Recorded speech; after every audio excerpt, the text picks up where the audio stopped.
ഒരു കാര്യം, നമ്മളിതൊക്കെ പറഞ്ഞുകൊണ്ട് നിങ്ങൾ എന്നാ പിന്നെ ചിരിപ്പിക്കണം എന്ന് പറഞ്ഞിട്ട് അങ്ങനെ ഇരിക്കണം.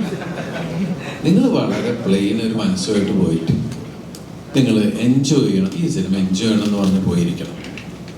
കുറ്റം കണ്ടുപിടിക്കാൻ ഇങ്ങനെ നോക്കിയിരുന്ന സിനിമ നമുക്ക് എൻജോയ് ചെയ്യാൻ പറ്റില്ല. ഞാനൊക്കെ ശരിക്കും ഏത് സിനിമ കാണുമ്പോഴും ആ സിനിമ എൻജോയ് ചെയ്യാനായിരിക്കുന്നത്.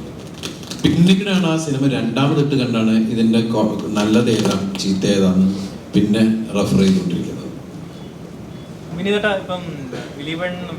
തരത്തിലെ കഥാപാത്രം ചെയ്താലും പ്രശ്നമില്ല, അതിനകത്ത് സരസ്വതി ഉണ്ടാവണം. അതാണ് എല്ലാവരും പറയുന്നത്. ഇപ്പം നമ്മൾ ശരിക്കും പറഞ്ഞാൽ ഞാൻ വളരെ പേടിച്ച് ചെയ്തൊരു വേഷമാണ് വാളയാർ പരമശിവം. കാരണം സ്പിരിറ്റ് മാഫിയയിൽ ഞാനത് 2006 ഞാൻ സിനിമ ആണോ 2006 എന്തോ തോന്നുന്നു അല്ലേ, വാളയാർ റൺവേ 4 6 എന്തോ ആണ്. അപ്പൊ ആ സമയത്ത് സ്പിരിറ്റ് മാഫിയ ലീഡറാണ്. പക്ഷെ അയാളുടെ സരസ്വതയും അയാളുടെ ബുദ്ധിയൊക്കെയാണ് ആ സിനിമയെ ഭയങ്കരമായിട്ട് വർക്കൗട്ട് ചെയ്തത്. അതിൻ്റെ അടുത്ത വർഷം എന്താണ് ഞാൻ ഹോം മിനിസ്റ്ററായിട്ട് അഭിനയിച്ചത്. പക്ഷെ നമ്മൾ അതിലൂടെ എല്ലാവരും ആഗ്രഹിക്കുന്നത് നമ്മളിലൂടെ സരസ്വതയെ കൂടി പറയാം. പിന്നെ ആസ് എൻ ആക്ടർ നമ്മൾ പല വഴിക്കുമൊക്കെ പോയി നോക്കും.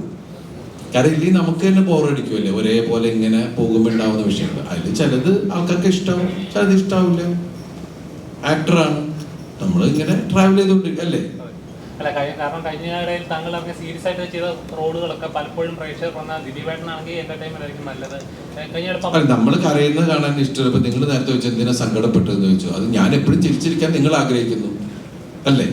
അപ്പൊ ഞാൻ എൻ്റെ അടുത്ത് പറഞ്ഞപ്പോഴു നിങ്ങൾ അങ്ങനെ സങ്കടമൊന്നും പറയേണ്ട കാര്യമില്ല എന്ന് പറയുന്ന അത് നമ്മളോടുള്ള ഇഷ്ടം കൊണ്ടാണ്. നമ്മളെപ്പോഴും പ്ലസന്റ് ആയിരിക്കണം. എനിക്കും അത് തന്നെ എപ്പോഴും ഇഷ്ടം. ഞാൻ എപ്പോഴും ചിരിക്കാൻ ആഗ്രഹിക്കുന്ന ഒരാളും എന്നെ ചിരിപ്പിക്കാൻ നിൽക്കുന്ന ആൾക്കാരുടെ കൂട്ടത്തിൽ പോയി ഇരിക്കാൻ ആഗ്രഹിക്കുന്ന ഒരാളുമാണ്.